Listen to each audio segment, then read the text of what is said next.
ikibanza kiri ahantu heza, muri kubona ko turi ku muhanda, turi hano mu karere ka Rubavu, umurenge ni uwa Nyamyumba, akagari ni Rubona.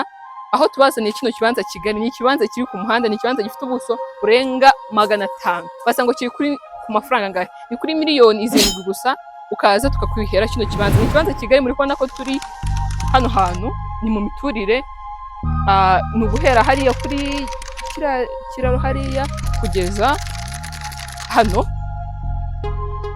runo ni rwo rubibi rwa kino kibanza. Muri kubona ko ni ahantu hagari, ndetse no muri kino kibanza cyacu muri kubona ko turi kujyamo mu murima hagati, ni ukugera hehera, ni ukugera hara hepfo.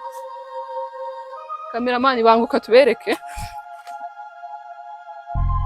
ni ukumanuka hano ukagera hariya kuri iriya mihati. Muri kubona ko ni ahantu hagari kuhangana, nkuko nari nabibabwiye, ni ubuso burenga 500. Kubona ko hano wahubaka inzu cyangwa se nawe ukaba uhabitse, bitewe nuko hano hantu harimo haratera imbere cyane. Hano hejuru barimo barahubaka, ngira ngo ni kaminuza hano hejuru yacu gatoya. Muri kumva ko ni ahantu hamaze gutera imbere cyane.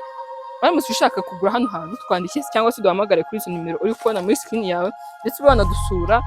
Ndetse ikindi akandi karusho, iyo ugeze muri Gisenyi Concessionaire, serivisi zose zijyanye n'ubutaka turahari ku bwawe, haba abaphotografe, haba abanoteri, haba aba engineer, bose barahari. Iyo ugeze muri Gisenyi Concessionaire, kuri serivisi zose zijyanye n'ubutaka turahari ku bwawe.